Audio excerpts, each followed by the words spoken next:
காலத்தால் அழியாத தமிழ் கிறிஸ்துவ பாடல் ஒன்றை மீண்டும் உருவாக்க எடுத்திருக்கும் முயற்சியே பின்வரும் காணொளி. இது ஒரு ஆக்கப்பெல்லா.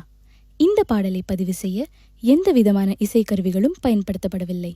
இதில் இருக்கும் ஒவ்வொரு ஒலியும் மனித உடலிலிருந்தும் மனித குரல்களாலும் உண்டாக்கப்பட்டவை.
உள்ளமா